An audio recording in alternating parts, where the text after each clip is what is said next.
Class 9 তোমাদের আজকে পড়াবো বাংলা সাহিত্য সঞ্চয়নের নবনব সৃষ্টি। নবনব সৃষ্টি লেখকের নাম সৈয়দ মুস্তাফা আলী। মূল গ্রন্থ চতুরঙ্গ এবং এটি প্রকাশিত হয়েছিল 1960 সালে। নবনব সৃষ্টি মানে হচ্ছে নূতন নূতন আবিষ্কার। এই বিষয়ে আমি পরে বলছি। এবারে সৈয়দ মুস্তাফা আলী তার বাবার সূত্রে, তার বাবা বিভিন্ন জায়গায় জাহাজে করে বাইরে কাজ করতে যেতেন। সৈয়দ ছোটবেলা থেকে বাবার সঙ্গে যেতেন, ফলে বিভিন্ন দেশের বিভিন্ন ভাষা সে প্রথম থেকে পারঙ্গম বা শিখে গিয়েছিল। আরবি, ফার্সি, ইংরাজি এইরকম 15টি ভাষা আমরা দেখলাম যে সৈয়দ মুস্তাফা আলী তার জীবনে পাণ্ডিত্য লাভ করেছিল। এই সৈয়দ মুস্তাফা আলী, যাকে আমরা লেখক বলবো না, প্রাবন্ধিক বলবো। যিনি প্রবন্ধ লেখে তাকে প্রাবন্ধিক বলবো, যিনি কবিতা লেখেন তাকে কবি বলবো, যিনি সাহিত্য লেখে তাকে সাহিত্যিক বলবো, কোনো নাটক লিখলে তাকে নাট্যকার বলবো। যদিও সবটাই সাহিত্যিক, কিন্তু এখানে প্রাবন্ধিক বলবো। প্রাবন্ধিক সৈয়দ মুস্তাফা আলী 1904 সালে তিনি বাংলাদেশে জন্মগ্রহণ করেছিলেন এবং 1974 সালে তার মৃত্যু হয়। তিনি শুধুমাত্র বাংলাতেই পণ্ডিত ছিলেন তা নয়, ওই যে বলেছিলাম বিভিন্ন ভাষাতেও তার পাণ্ডিত্য সমান। তার লেখার মধ্যে, তার লেখা শব্দের মধ্যে বিভিন্ন ভাষার শব্দগুচ্ছ এত সুন্দর, এত সুচারুভাবে, যা অকল্পনীয় ছিল। এবং তিনি মহাত্মা গান্ধীর ডাকে অসহযোগ আন্দোলনও, আইন অমান্য আন্দোলনও তিনি যোগ দিয়েছিলেন। এবার আমি তোমাদের পড়াবো নবনব সৃষ্টি। নবনব সৃষ্টি মানে হচ্ছে নূতন নূতন আবিষ্কার। কিরকম নূতন নূতন আবিষ্কার? ধরো শব্দের আবিষ্কার, নূতন নূতন শব্দ। ধরো আমরা কি জানলাম, ধরো আমরা একটা তোমাদের ক্রিট শব্দের কথা বললাম, কয়েরি ক্রি। তো সেক্ষেত্রে ক্রি থেকে আমাদের কি আসবে? করা, করেছিল, নানা রকম। তো ক্রি হচ্ছে ধাতু, তার সঙ্গে প্রত্যয় যোগ হচ্ছে, যে ক্রি, তার সঙ্গে প্রত্যয় যোগ হচ্ছে, করা হচ্ছে। তার মানে করা, করেছিল, বিভিন্ন রকম শব্দ কিন্তু আবিষ্কার হচ্ছে। এটাই হচ্ছে নবনব সৃষ্টি। আরো ভালোভাবে তোমাদের বোঝাচ্ছি, দেখো। এই যে ধরো আমি একটা চার্ট করছি, বড়, মেজো, ছোট, ঠিক আছে? এই বড়, মেজো, ছোট তোমাদের বড়, মেজো, ছোট, আমরা এটাকে বড় জানি, এটাকে মেজো জানি, এটাকে ছোট জানি। ধরো মাঝে একটা, এটাকে কি বলবো? এর কোনো শব্দ নেই। তখন আমরা কি করব? আমরা অন্য জায়গা থেকে একটা শব্দ নিয়ে এলাম, যেটাকে আগন্তুক বা কৃত শব্দ বলছে। সেজো বললাম। সেজো হচ্ছে একটা বিদেশি শব্দ থেকে এসেছে। আরো সুন্দরভাবে বলছি, ধরো বাংলা জড় কথা আছে, জীব কথা আছে, কিন্তু জড় জীবের মাঝে কি বাংলা কিছু নেই। তখন আমরা কি করলাম? ভাইরাস আছে ইংরেজি থেকে ভাইরাস শব্দটা নিয়ে এলাম। তাহলে আমরা এইখান থেকে আমরা শব্দটা ধার করলাম। এভাবে যখন আমরা শব্দ ধার করছি, নতুন নতুন সৃষ্টি হচ্ছে। কখনো আমরা নিজের থেকে নিচ্ছি, কখনো আমরা শব্দটাকে আমরা ধার করছি। এই যে আমি বললাম, এই যে আমি এটা নিজে থেকে নিয়েছি, এই যে আমি নিজে থেকে নিয়েছি। ক্রি থেকে করা, করেছিল, নানা রকম। আর এইগুলো আমরা ধার করেছি। এবারে তোমাদের আমি যেটা পড়াবো, দেখো, তোমাদের আমি এবার যেটা সংস্কৃত পড়াবো সেটা এবার তোমরা দেখো। আমি তোমাদের আরো বইটাকে সামনে এনে পড়াচ্ছি।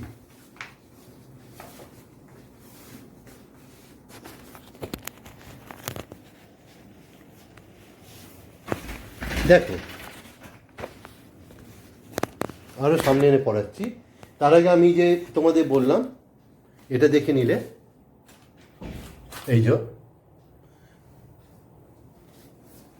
এই দেখো, প্রথমে মূল জায়গায় চলে আসছি। সংস্কৃত ভাষা আত্মনির্ভরশীল, মানে নিজের ওপর নির্ভর, সে কারোর ওপর নির্ভর নয়। ওই যে আমি যেটা বললাম, যে সে যখন মনে হলো যে তখন কিছু একটা শব্দ সে নেবে, তখন সে কী করলো? দেখো, তখন সে কী করলো? সে তখন নিজের শব্দ থেকে একটা ধাতু বা এই যে ক্রি আছে সেখান থেকে নানা রকম সে শব্দ নিল, সে প্রত্যয় যোগ করে সে ক্রি থেকে করা, করেছিল, করব, করিয়াছিল, এরকম। ধরো তার যেমন বিবাহ, প্রবাহ, নানা রকম বাহ দিয়ে নানা রকম সুন্দর সুন্দর শব্দ হয়, এক একটা থেকে নানা রকম শব্দ হয়। তো সংস্কৃত ভাষা কিন্তু সে তখন আত্মনির্ভরশীল। যখন তার কোনো শব্দ, নূতন চিন্তা বা অনুভূতি বা বস্তুর জন্য কোনো নবীন শব্দের প্রয়োজন হয়, তখন সে কিন্তু সেই বাংলা যেমন ভাইরাস আমরা নিয়েছি ইংরাজি থেকে, সে সেটা নেয়নি। সে আপন ভাণ্ডারে অনুসন্ধান করে এমন কোনো ধাতু বা শব্দ সেখানে আসে কিনা সে সামান্য বদল করে বা পুরনো ধাতু দিয়ে নবীন শব্দটি নির্মাণ করা যায় কিনা সেটা দেখায়। তার মানে এই নয় যে সে বাইরের শব্দ নেয়নি, বিদেশের শব্দ গ্রহণ করেনি, এমন নয়, করেছে, কিন্তু তার পরিমাণ এত মুষ্টিমেয় যে সংস্কৃত স্বয়ংসম্পূর্ণ ভাষা বলতে কারোর আপত্তি থাকার কথা নয়। প্রাচীন যুগে সব ভাষায় তাই, এটাকে আরও ভালোভাবে আমি একটু পরেই পড়াচ্ছি। তো এই প্রসঙ্গে বলি, এই স্বয়ংসম্পূর্ণ প্রাচীন ভাষার মধ্যে হিব্রু, গ্রিক, আবেস্তা, ঈশ্বর প্রভৃতি। তোমাদের যদি বলে আত্মনির্ভরশীল ভাষা কাকে বলে, বলবে যে ভাষা নূতন চিন্তা, অনুভূতি বা বস্তুর জন্য নবীন শব্দের প্রয়োজন হলে বাইরে থেকে নেয় না, নিজে থেকেই নেয়, কোনো শব্দ বা ধাতু আছে কিনা সেখান থেকে সে খুঁজে নেয়, এইভাবে এটাকে গুছিয়ে সে লিখবে। উদাহরণ হিসাবে সংস্কৃত ভাষা বলবে হিব্রু, গ্রিক, আবেস্তা এবং অন্যান্য। তারপরে দেখো এবার এইটা আসছে, তোমাদের এটা পড়ানো হয়ে গেছে, আবার পড়াচ্ছি। নব সৃষ্টি, কালকে যে ইউটিউব দেখালাম সেখানে বলা হয়েছে, দেখলে যে নূতন নূতন আবিষ্কার, এবং মূল প্রবন্ধের নাম হচ্ছে চতুরঙ্গ। 1960-তে এটা প্রকাশিত হয়েছিল এবং সৈয়দ মুস্তাফা আলী সেটা লিখেছে। আমরা বেশি দূর যাব না, আমরা সোজাসুজি চলে আসছি প্রশ্নে। আমরা প্রথমেই দেখো লেখা আছে ভাষা সম্বন্ধে যে সংস্কৃত ভাষা আত্মনির্ভরশীল। সংস্কৃত ভাষা হচ্ছে আত্মনির্ভরশীল। তো এই আত্মনির্ভর কাকে বলে? আমরা সকলেই জানি যে আত্মনির্ভর মানে হচ্ছে নিজের ওপর যার পুরোপুরি কন্ট্রোল আছে, ঠিক আছে? এবং কি হিসাবে বলেছে, কেন সেটা বলেছে সেখানেও পাশে বলেছে, দেখো যে সেখানে বলেছে যে সংস্কৃত ভাষা তার নিজস্বতাতে সমৃদ্ধ, কোনো কোনো নূতন চিন্তা, অনুভূতি কিংবা যদি কোনো বস্তুর জন্য নবীন শব্দের প্রয়োজন হয় তাহলে সংস্কৃত ভাষা শব্দ ধার না করে, মানে অন্য শব্দ থেকে ধার না করে নিজে ভাণ্ডারেই তা খোঁজে। আর যদি না পায় তখন কি করে? ধাতু বা শব্দের সামান্য অদল বদল করে নূতন প্রয়োজনীয় শব্দটি গড়ে নেবার প্রচেষ্টা করে। আর বিদেশি শব্দ গ্রহণও নেয় না যে তা নয়, কিন্তু তার পরিমাণ এতই মুষ্টিমেয় যে এই যে বলেছে যে এত মুষ্টিমেয় যে সংস্কৃতকে স্বয়ংসম্পূর্ণ ভাষা বলতেও কারোর কোনো আপত্তি থাকার কথা নয়। মানে তা মূল ভাষাকে কোনো প্রভাবিত করে না। সেই সংস্কৃত ভাষা স্বয়ংসম্পূর্ণ এবং আত্মনির্ভরশীল ভাষা।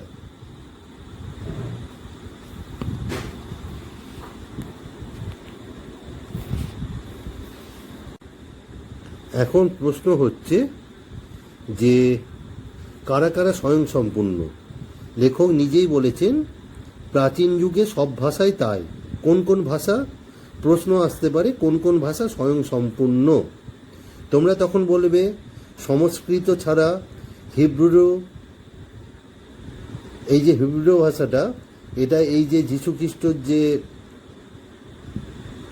ওই বাইবেল হয়েছিল প্রথম দিকে এই ভাষাতে লেখা হয়েছিল। গ্রিক, আবেস্তা, ঈষৎ পরবর্তী যুগে আরবীয় আত্মনির্ভরশীল এবং অধিকাংশ ক্ষেত্রে স্বয়ংসম্পূর্ণ ছিল। কিন্তু বর্তমানের যুগে ইংরাজি বা বাংলা আত্মনির্ভরশীল নয়। প্রশ্ন আসবে বাংলা বা ইংরাজি বাংলার ক্ষেত্রে কেন আত্মনির্ভরশীল নয়? তখন তোমরা বই অনুযায়ী তোমরা এইভাবে লিখতে পারো। দেখো বই যেভাবে আছে কিভাবে দিয়েছে দেখো, দেখো দেখো তোমরা দেখছো,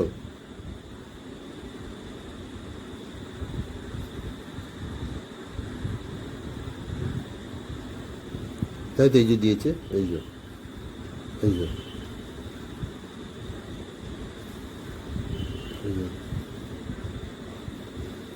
তোমরা তখন বলবে যে কি বলবে, তোমরা বলবে যে স্বয়ংসম্পূর্ণ ভাষা আত্মনির্ভরশীল এবং আপনাতেই সম্পূর্ণ হয়ে ওঠা অভিলাষী, তাই প্রয়োজন মেটাতে সে নিজেকে ভেতর দিয়ে সে নিজেকে আত্মখনন করে, নিজেকে ভেঙে চুরে নেয়। বিদেশি ভাষার ছোঁয়া থাকলেও বিদেশি প্রভাব তার মৌলিকতাকে কখনোই বিনষ্ট করে না। বাংলার বিদেশির প্রভাবান্বিত, সে আত্মখননের দ্বারা নূতন নূতন শব্দ নির্মাণে পটু নয়। আর বাংলা কিন্তু বিদেশি দ্বারা প্রভাবিত, সেটা পরে জানা যাবে। তোমরা যখন বাংলা শব্দ ভাণ্ডারে পড়বে, পড়েছো নিশ্চয়, জানি না তোমাদের পড়ানো হয়েছে কিনা, ওটা তোমাদের 9 না 10-এ আমার ঠিক খেয়াল নেই। সেক্ষেত্রে কিন্তু সেখানে দেখবে প্রচুর সে তামিল তেলুগু থেকে শুরু করে ইংরাজি, ফার্সি, পর্তুগিজ, তোমার ওলন্দাজ, কি ভাষা নেয়নি। আর সে কখনো নূতন নূতন শব্দ নির্মাণে কিন্তু পটু নয়। তারা অপ্রয়োজনীয়, মানে যখন প্রয়োজন নয় তখনও কিন্তু বিদেশি ভাষা বা শব্দ গ্রহণে পক্ষপাতী। তাই বাংলাকে স্বয়ংসম্পূর্ণ ভাষা বলা হচ্ছে না, সে আত্মনির্ভরশীল ভাষা নয়। এখন প্রশ্ন হচ্ছে যে কারা কারা স্বয়ংসম্পূর্ণ? লেখক নিজেই বলেছেন প্রাচীন যুগে সব ভাষাই তাই। কোন কোন ভাষা? প্রশ্ন আসতে পারে কোন কোন ভাষা স্বয়ংসম্পূর্ণ।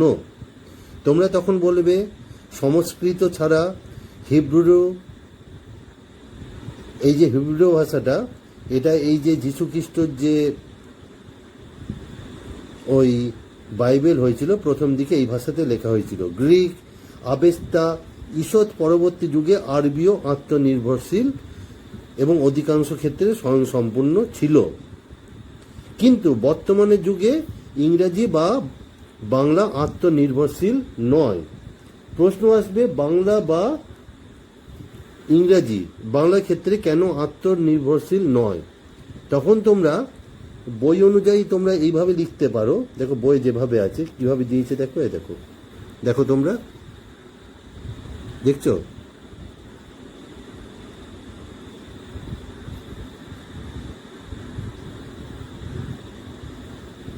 তাই তো এই যে দিয়েছে, এই যে এই যে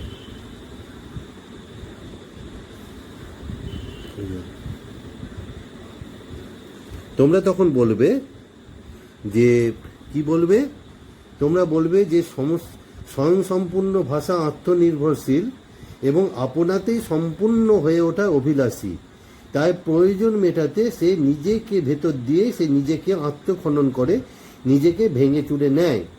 বিদেশি ভাষার ছোঁয়া থাকলেও বিদেশি প্রভাব তার মৌলিকতাকে কখনোই বিনষ্ট করে না। বাংলার বিদেশির প্রভাবান্বিত, সে আত্মখননের দ্বারা নূতন নূতন শব্দ নির্মাণে পটু নয়। আর বাংলা কিন্তু বিদেশি দ্বারা প্রভাবিত, সেটা পরে জানা যাবে। তোমরা যখন বাংলা শব্দ ভাণ্ডারে পড়বে, পড়েছো নিশ্চয়, জানি না তোমাদের পড়ানো হয়েছে কিনা, ওটা তোমাদের 9 না 10-এ আমার ঠিক খেয়াল নেই। সেক্ষেত্রে কিন্তু সেখানে দেখবে প্রচুর সে তামিল তেলুগু থেকে শুরু করে ইংরাজি, ফার্সি, পর্তুগিজ, তোমার ওলন্দাজ, কি ভাষা নেয়নি। আর সে কখনো নূতন নূতন শব্দ নির্মাণে কিন্তু পটু নয়। তারা অপ্রয়োজনীয়, মানে যখন প্রয়োজন নয় তখনও কিন্তু বিদেশি ভাষা বা শব্দ গ্রহণে পক্ষপাতী। তাই বাংলাকে স্বয়ংসম্পূর্ণ ভাষা বলা হচ্ছে না, সে আত্মনির্ভরশীল ভাষা নয়। এখান থেকে আরেকটা প্রশ্ন আসতে পারে যে বাংলায় কোন কোন ভাষায় প্রভাব বেশি এবং তা কেন লেখো? ঠিক আছে,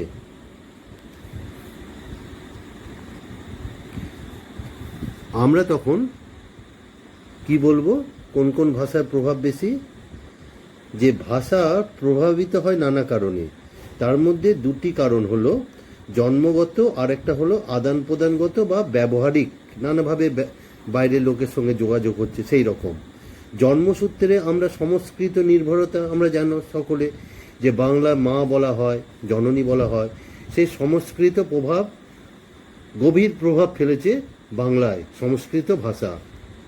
আর মোগল পাঠান আমলে সামাজিক এবং রাষ্ট্রীয় আদান প্রদান, আর ইংরেজ আমলে রাজ্য শাসনগত আদান প্রদান, আরবি ফার্সি ও ইংরাজি ভাষার প্রভাব, মানে মোগল পাঠান যুগে আরবি ফার্সি আর ইংরেজ আমলে ইংরাজি ভাষার প্রভাব বাংলা ভাষার মধ্যে গভীরতর হয়ে উঠেছে।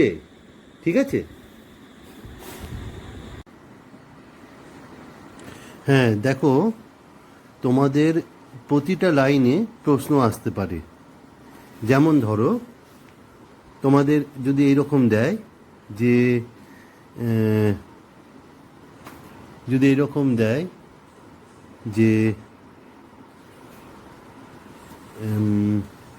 বলছি, দাঁড়াও, এই যে যদি এরকম দেয় এই প্রাচীন যুগে সব ভাষায় তাই, এই যে তাই তাই কথাটা কেন বলেছে, তখন তোমরা বলবে যে একটা ভাষাকে আমরা তখনই উন্নত এবং আত্মনির্ভরশীল নানা রকম বিশেষণে ভূষিত করি যখন তার শব্দভাণ্ডার উন্নত। বাংলারও শব্দভাণ্ডার উন্নত, কিন্তু সেই উন্নতি যাত্রার যদি উত্তরাধিকার সূত্রে প্রাচীন শব্দ, নূতন নূতন শব্দ সৃষ্টির ক্ষমতা বলে যদি সৃষ্টি হয়, তাহলে তো কথাই নেই। সংস্কৃত এরকম একটা সমৃদ্ধ প্রাচীন ভাষা, আর হিব্রু, গ্রিক, আবেস্তা, আরবিও সংস্কৃতে অনুরূপ সমৃদ্ধ বোঝাতে চেয়েছেন, লেখক তাই শব্দটি ব্যবহার করেছে। এরপরে তোমরা দেখবে যে আমি আগের দিন বলেছি যে বিদেশি শব্দ নেওয়া ভালো কি মন্দ, হ্যাঁ, সেগুলোতে তোমরা জানো যে কথাটা আমি তোমাদের যেটা বলেছিলাম যে যেমন দুই বিদেশি বস্তু বলতে এই যে আলু কপি রান্নাঘর থেকে মুশকিল, এই দুই বিদেশি বস্তুর ন্যায়। সেক্ষেত্রে আমরা দেখেছি যে রান্নাঘরে আলু কপি ও বিলেতি ওষুধের কথা বলা হয়েছে। মানে এগুলো যেমন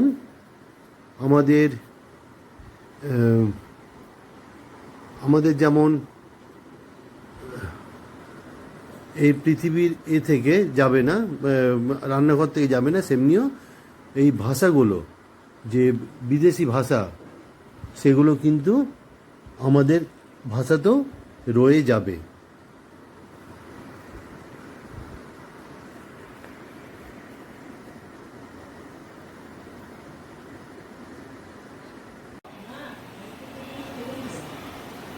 চশমাটা পাল্টে এবার একটু সুবিধা হয়েছে। আমরা এরপরে কি দেখছি যে লেখা আছে পৃথিবীতে কোনো জিনিসই সম্পূর্ণ অসম্ভব নয়। এবারে সম্পূর্ণ অসম্ভব নয় বলতে কি বলছে, আজকের দিনে হিন্দি সাহিত্যিকেরা তারা ওই তাদের সাহিত্য থেকে, হিন্দি সাহিত্য থেকে ইংরাজি, আরবি, ফার্সি ভাষাকে তুলে দিতে চাইছে। তো লেখক বলেছে কোনো জিনিসে অসম্ভব নয়। তিনি তাদেরকে কোনো কটাক্ষ করেননি, তাদের এই চেষ্টাটাকে তিনি ইতিবাচক হিসেবেই দেখেছেন, যে তারা চেষ্টা করুক এবং নবীন পাঠকেরা দেখে যাবেন যে সেটা কবে সফল হয়। পাশাপাশি তিনি রবীন্দ্রনাথ, বিদ্যাসাগর, নজরুলের কথা বলেছেন, যারা তাদের সাহিত্যিকে, তাদের রচনায়, তাদের কবিতায় চুটিয়ে মানে প্রচণ্ডভাবে বিদেশি শব্দ ব্যবহার করেছে। রবীন্দ্রনাথ যেমন আব্রু দিয়ে, ইজ্জত দিয়ে, ইমান দিয়ে এই ধরনের কথা বিভিন্ন রচনায় লিখেছে, তো সেগুলো সব বিদেশি শব্দ। এমনকি বিদ্যাসাগরও শেষ অনেক জায়গায় সাধু ভাষার তোমার সাধু রচনায় বিদেশি শব্দ ব্যবহার না করে আরবি ফার্সি, বিশেষত আরবি ফার্সি ব্যবহার করতেন। আর এই যে আমরা ইনক্লাব শব্দটি বলেছি, এটা নজরুল প্রথম শব্দটা, বা ইনক্লাব বা শহীদ, এই শব্দগুলো কিন্তু বিদেশি শব্দ, সে কিন্তু বাংলায় প্রবেশ করিয়েছে। এমনকি হিন্দি সাহিত্যিক প্রেমচন্দ্র, সেও কিন্তু তার প্রচুর মানে আমাদের প্রেমচন্দ্রকে বলা হয় হিন্দি জগতের বঙ্কিমচন্দ্র। সেই বিখ্যাত রচনাকার, সেও কিন্তু তার গল্প উপন্যাসে প্রচুর পরিমাণে আরবি এবং ফার্সি শব্দ সে কিন্তু কি করেছে, সেখানে প্রবেশ করিয়েছে। তারপরে একটা কথা বলেছে যে এ স্থলে আরেকটা কথা বলে রাখা ভালো। কি কথা? যে রচনা ভাষা বিষয়বস্তুর ওপর নির্ভর করে, মানে যেমন বিষয়বস্তু হবে সেমনি তার রচনা হবে। যেমন শঙ্কর দর্শন, একজন পণ্ডিত, তিনি জ্ঞানী মুনি সদৃশ ব্যক্তি, তার রচনা তো সংস্কৃত থাকবেই। আবার পক্ষান্তরে মোগলাই রেস্তোরাঁ বর্ণনাতে অনেকখানি হুতুম ঘেঁষা হয়ে যেতে বাধ্য। তোমরা জানো যে হুতুম প্যাঁচা নকশা, এইটা যে সেখানে ওই লেখাগুলো খুব ক্যাজুয়ালি, মানে স্থূল ভাষায় লেখা হতো, মানে যেগুলো আমরা পাড়ার মোড়ে আড্ডা মারি এই সব জায়গা। তো সেই হুতুম প্যাঁচা যে উপন্যাস, হুতুম প্যাঁচা নকশা বা এই ধরনের, তো সেখানে কিন্তু ওই যদি কোনো জায়গায় যদি মোগল রেস্তোরাঁ মানে আড্ডার ছলে হয়, তখন কিন্তু সেই ধরনের ভাষা, মানে যেগুলো ক্যাজুয়ালি ভাষা, সেখানে দু একটা অশ্লীল কথাও থাকবে, খুব লঘু কথাও থাকবে, সেখানে কিন্তু সেগুলো প্রয়োগ হবে। আবার বসুমতী সম্পাদকীয় রচনা ভাষা এক, তাতে আছে গাম্ভীর্য। আবার বাঁকাচোকের ভাষা ভিন্ন। বাঁকাচোক মানে হচ্ছে গৌরকিশোর ঘোষ, তিনি বাঁকাচোক নামে লিখতেন তিনি।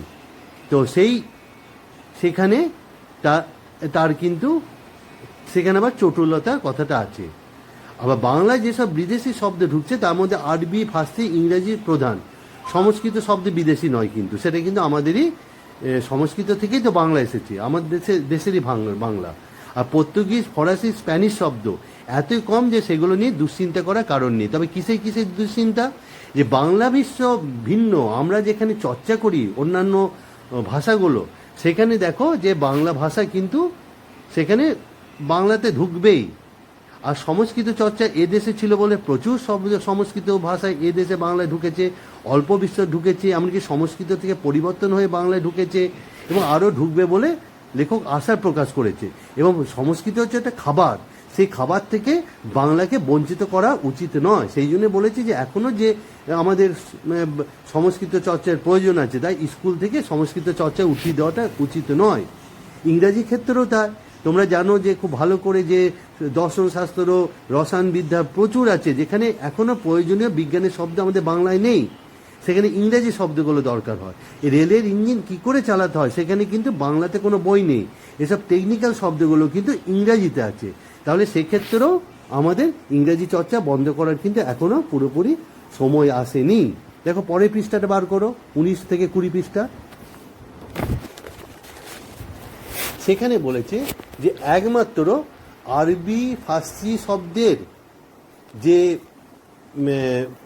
বেলা অনায়াসে বলা যেতে পারে এই দুই ভাষা থেকে ব্যাপকভাবে আর নতুন শব্দ ঢুকবে না। কেন সেটা বলেছে? তার কারণ যে পশ্চিমবাংলাতে আরবি ফার্সি যাবো করছে, তাই তো, আমাদের আরবি ফার্সি যাবো করছে।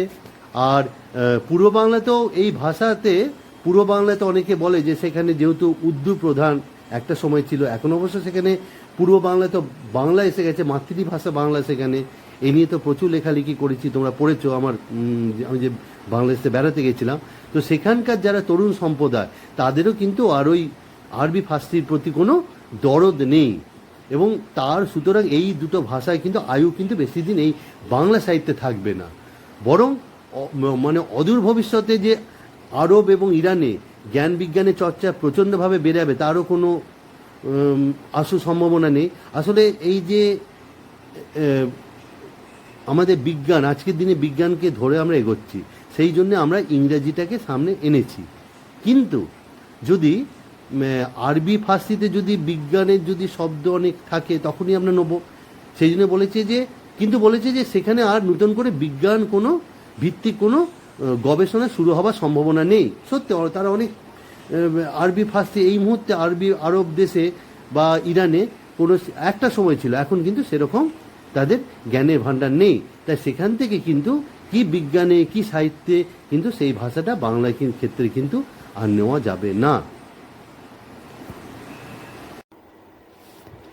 হ্যাঁ, তোমাদের যেটা আমি বললাম এইমাত্র যে একমাত্র আরবি ফার্সির বেলাও অনার্সে বলা যেতে পারে, ওই 20 পৃষ্ঠা একদম প্রথম দিকে সেটা কি অনার্সে বলা যেতে পারে যে এই দুটি ভাষা আমাদের বাংলা ভাষায় আর প্রবেশ করবে না।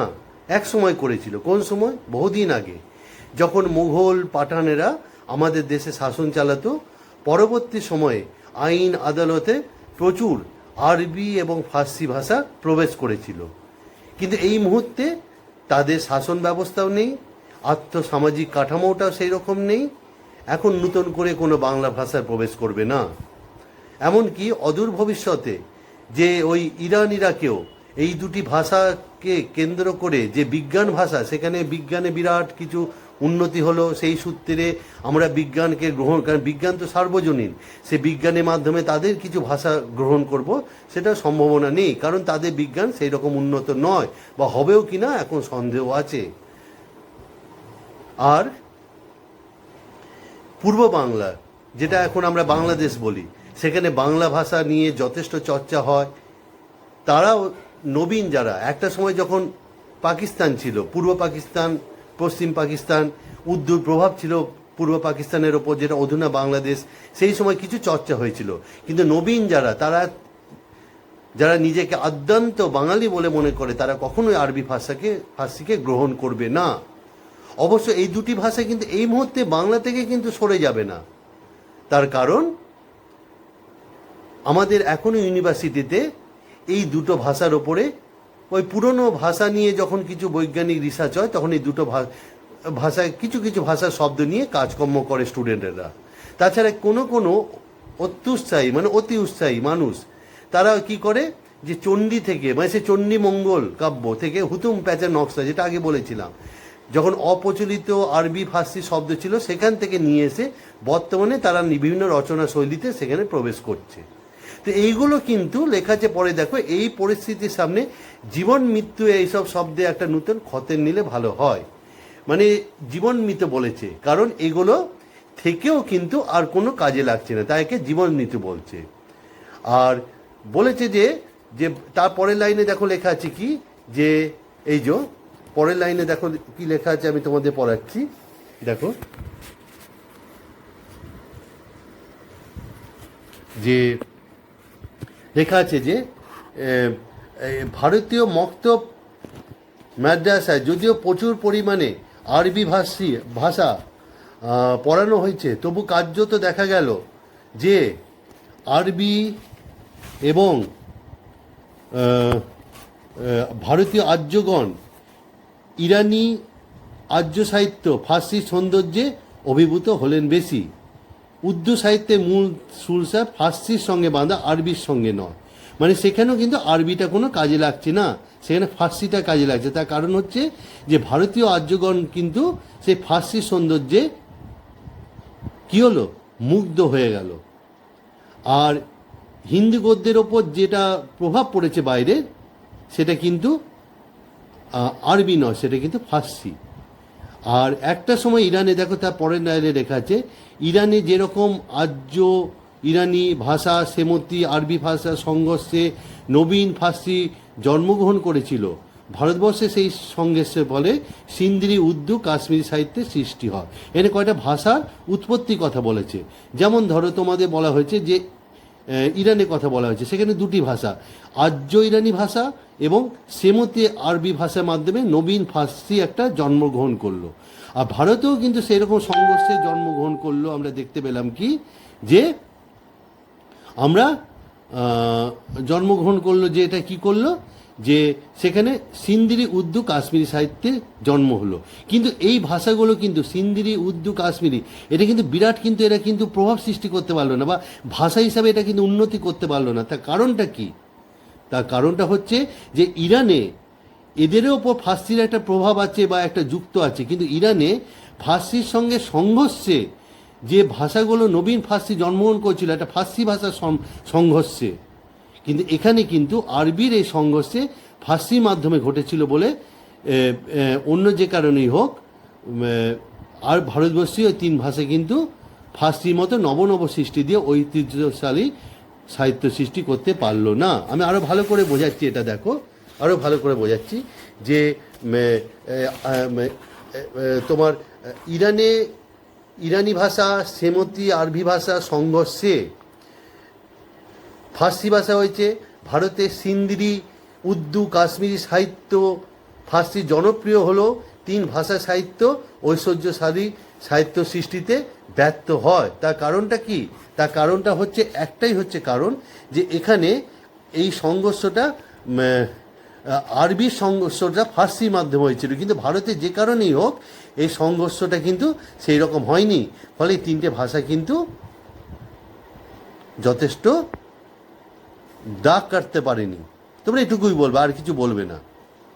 আর এই উর্দু কবি ইকবাল এটা বুঝতে পেরেছিল বলে সে উর্দুকে ফার্সির অনুকরণ থেকে কিঞ্চিত নিষ্কৃতি দিতে সক্ষম হয়েছিল। যেহেতু এই দেশে ফার্সিটা যথেষ্ট উন্নতি নয়, তাই যদি একে অনুকরণ করে সেক্ষেত্রে কিন্তু সেটা যথেষ্ট সাকসেসফুল হবে না। আমি আরও ভালো করে বলছি বিষয়টাকে।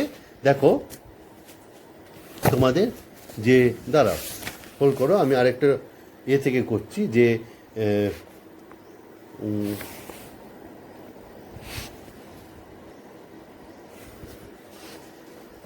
হ্যাঁ, মোটামুটি তোমরা এই যেটা বলছে এইটা বলবে তোমরা। দেখো এই তোমরা বলবে যে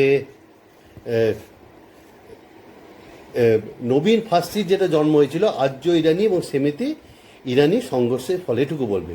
আর লেখকের মতে সিন্ধিরি উর্দু কাশ্মীরি একই সংঘর্ষের ফল, কিন্তু আরবির এই সংঘর্ষ ফার্সির মাধ্যমে ঘটেছিল, কিন্তু অন্য কোনো ভাষাগত কারণে সিন্ধিরি উর্দু কাশ্মীরিতে কিন্তু এই রকম সংঘর্ষ ঘটেনি। ফলে নবীন ফার্সির মতো এত উন্নত মানের ভাষা হতে পারেনি এই তিনটে ভাষা, উর্দু, কাশ্মীরি আর তোমার ওই আর সিন্ধিরি। আর এটা বুঝতে পেরেছিলেন ইকবাল।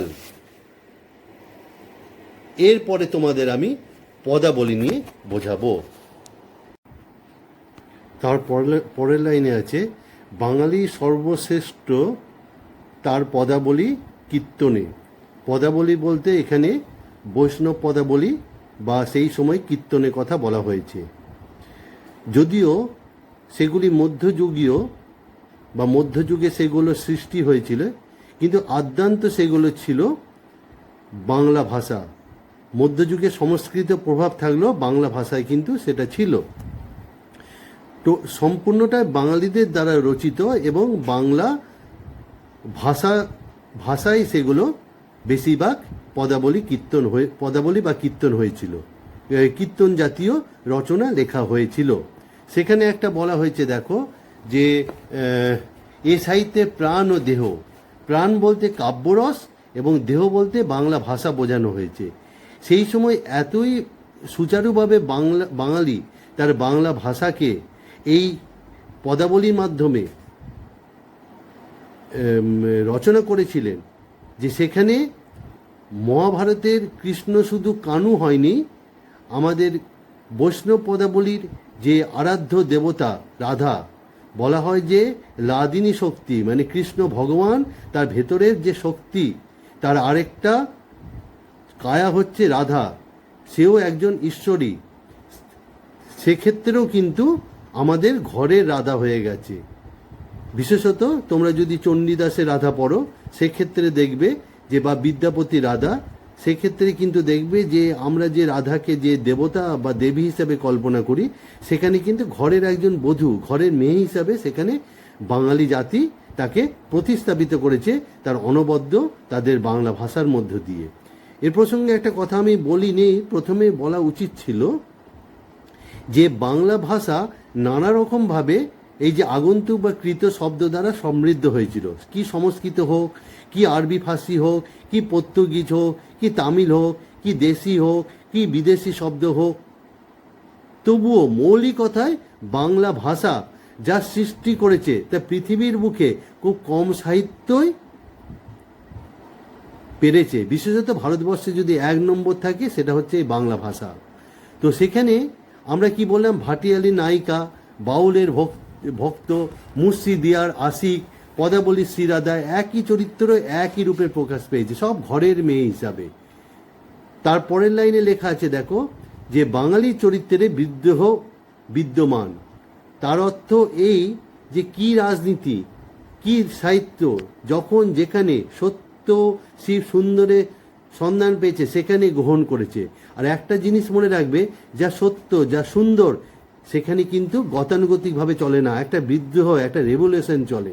তুমি যখন কিছু একটা ভালো করবে, দেখবে তুমি কারোর একটা প্রতিবাদের মধ্যে দিয়ে করবে, গতানুগতিক সেটা চলে না।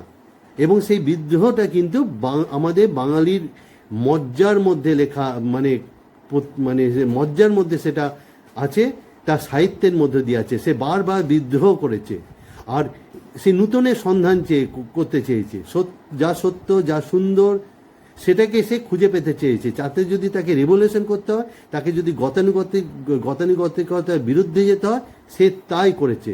আর তোমরাই ভাবো না কেন যে শরৎচন্দ্রের যে বিভিন্ন সময়ে এই যে তোমরা দেখবে যে শ্রীকান্ত, রাজলক্ষ্মী, সেই সময় যে সামাজিক পটভূমি, যে একটা কুসংস্কার, তার বিরুদ্ধে শরৎচন্দ্রের বিভিন্ন সময় লেখা, বঙ্কিমচন্দ্রের লেখা, সেগুলো তো গতানুগতিকতার বিরুদ্ধে, তাই তো? ঠিক সেই বিদ্রোহ করেছে বাঙালি নানাভাবে, সেই বৈষ্ণব পদাবলী থেকে আজও করে আসছে, আজও এখনো অবধি করে আসছে। নতুন নতুন যেগুলো তোমরা আরও পরবর্তী ক্ষেত্রে তোমরা বুঝবে। হ্যাংরি জেনারেশন বলে একটা কথা আছে, সেক্ষেত্রে তো খোলাখুলি যে স্বাভাবিক যে সাহিত্য তার বিরুদ্ধে গেছে বাঙালি। আবার যখন বিদ্রোহটা যখন উচ্ছৃঙ্খলতায় পরিণত হয়েছে, তখন কিন্তু তাকে স্তব্ধ করেছে বা তাকে লিমিট বা তার রাস টেনে ধরেছে এই বাঙালি সমাজই, তাকে বেশি বাড়তে দেয়নি, একটা লিমিটের মধ্যে থাকতে চেয়েছে। আর এই বিদ্রোহ হচ্ছে বাঙালি হিন্দুর মধ্যে সীমাবদ্ধ নয়, বাঙালি মুসলমানও একইভাবে কর্মে তৎপর। আর এক্ষেত্রে কি হিন্দু কি মুসলমান কোনো ধর্মে কিন্তু এই যে জাতির যে একটা বৈশিষ্ট্য, এটা কিন্তু পাল্টায় না ধর্মে। কারণ বাঙালি তার ঐক্য, তার যে জাতিসত্তা, সেক্ষেত্রে কিন্তু সে এক, সেখানে ধর্ম নয়, সেক্ষেত্রে কিন্তু ভাষাটাই তার কাছে প্রধান। এরপর তোমরা একে একে প্রশ্ন করো, আমি তার একে একে উত্তর দিয়ে যাব পরপর বা বুঝিয়ে যাব। আমি প্রথমে তোমরা প্রশ্নগুলো করো, তারপর আমি একে একে উত্তর দেব। তোমাদের যে আমি বলেছিলাম কিছু প্রশ্ন আমাকে করতে, আসলে সেটি বলার আমার বিষয় ছিল যে তোমরা নিজেদের মধ্যেই ওটা ভাবো। এবার দেখো আমি যে প্রশ্ন করব সেগুলো তোমাদের সঙ্গে মেলে কি না। সংস্কৃত ভাষা আত্মনির্ভরশীল, তোমাদের বলবে আত্মনির্ভরশীল ভাষা বা স্বয়ংসম্পূর্ণ ভাষা কাকে বলে, কয়েকটি উদাহরণ দাও। তারপর বলবে যে ইংরাজি ও বাংলা স্বয়ংসম্পূর্ণ ভাষা নয় কেন, বা আত্মনির্ভরশীল ভাষা নয় কেন। আমি এ নিয়ে তোমাদের আলোচনা করেছি। এরপরে তোমাদের নেক্সট প্রশ্ন যে নূতন আমদানিও বন্ধ করা যাবে না, এর ওপর প্রশ্ন দেবে যে কোন প্রসঙ্গে বলেছে, কি বন্ধ করা যাবে না। তারপরে প্রশ্ন, পৃথিবীতে কোনো জিনিসই সম্পূর্ণ অসম্ভব নয়, কোন জিনিস পৃথিবীতে অসম্ভব নয়, সেটা সম্ভব করতে গিয়ে কে কী রকম করেছিল সেটি জিজ্ঞাসা করবে। এই প্রসঙ্গে কে নজরুল ইসলামে ইনকলাব, এই কথাটা ছোট প্রশ্ন আসতে পারে। শহীদ শব্দটি কোথা থেকে এসেছে, ইনকলাব কোথা থেকে এসেছে। তারপরে এক শ্রেণীর মানুষ ওই বিদেশি শব্দকে মানে ফার্সি আরবিকে ইংরেজি শব্দকে তাড়িয়ে দেওয়ার চেষ্টা করছে, পাশাপাশি আমাদের দেশীয় যে বিখ্যাত যে প্রাবন্ধিক যে ঔপন্যাসিক প্রেমচন্দ্র থেকে শুরু করে নজরুল, রবীন্দ্রনাথ, বিদ্যাসাগর, তারা কি ভাবনা ভেবেছে। রচনার ভাষা তার বিষয়বস্তুর উপর নির্ভর করে। এর প্রসঙ্গে প্রশ্ন দেবে, আলোচনা হয়ে গেছে। বাংলায় যে বিদেশি শব্দ ঢুকেছে কোনটা বেশি কোনটা কম। এরপরে সুতরাং ইংরাজি চর্চা বন্ধ করার সময় এখনও আসেনি, কেন আসেনি? অথবা তার আগে একটা প্রশ্ন দিতে পারে, আমরা প্রধান খাদ্য থেকে বঞ্চিত হব সংস্কৃত চর্চা উঠিয়ে দিলে, কেন প্রধান খাদ্য থেকে বঞ্চিত হব? তারপর দেখো যে ভাষার শব্দ বাংলাতে ঢুকবে, কোন কি ভাষার শব্দ বাংলাতে ঢুকেছে, কেন ঢুকেছে, সমস্ত সংস্কৃত থেকে ইউরোপীয় শব্দ, ইংরেজি, সমস্ত কিছু। তারপরে একমাত্র আরবি ফার্সি শব্দের বেলা অনায়াসে বলা যেতে পারে, কি বলা যেতে পারে, এই নিয়ে প্রশ্ন আসবে। এই ভাষা কেন বাংলায় ঢুকবে না? তারপরে আরবি ফার্সি শব্দে নূতন মেয়াদ পাবে, কেন মেয়াদ পাবে? এরপরে যে জীবনমিত শব্দটা কেন ব্যবহার করা হচ্ছে, এটার উপর প্রশ্ন আসবে। তারপরে ভারতীয় আর্যগণ যে ফার্সি সৌন্দর্য অভিভূত হয়েছে এই বিষয়ে। তারপরে কেন সিন্ধির উর্দু কাশ্মীরি সাহিত্য নাম করতে পারলো না, বা তারা এই সাহিত্যে তেমন দাগ কাটতে পারলো না। ইকবালের কথা বলবে, সে কী করে উর্দুকে ফার্সি অনুকরণ থেকে বাঁচিয়েছিল, তাতে উর্দুটা কিছুটা বেঁচে গিয়েছিল, যেটা সিন্ধি বা কাশ্মীরি সাহিত্য হয়নি। বাংলার সর্বশ্রেষ্ঠ সাহিত্য সৃষ্টি পদাবলী কীর্তন, এর ওপর প্রশ্ন দেবে, ঠিক আছে। তারপরে যে পদাবলী কীর্তন বিষয়ে যে কেন কথাটা বলা হয়েছে, বাঙালির চরিত্রে বিদ্রোহ বিদ্যমান, খুব ইম্পর্টেন্ট প্রশ্ন, কেন এই কথা বলা হয়েছে, কিসে বিদ্রোহ। তারপরে সেই বিদ্রোহের বিরুদ্ধে আবার আরেকটা বিদ্রোহ করেছে বাঙালি, সে বিষয়ে। এবং এই বিদ্রোহ যে হিন্দুর ভেতর সীমাবদ্ধ নয়, বাঙালি মুসলমানরা এই কর্মে তৎপর, সে বিষয়েও বলবে যে একটি বাঙালি জাতির সত্তা ধর্মের ওপর নির্ভর করে না, তার ভাষার উপর নির্ভর করে। এরকম প্রতিটা লাইন থেকে যে কোনো প্রশ্ন আসতে পারে। তবে আমি যেগুলো বললাম সেগুলো হচ্ছে খুবই গুরুত্বপূর্ণ। আশা করি তোমরা বুঝেছ। এ নিয়ে আলোচনা হলো, তোমাদের কেমন লাগলো তোমরা জানাবে তোমাদের মন্তব্যে।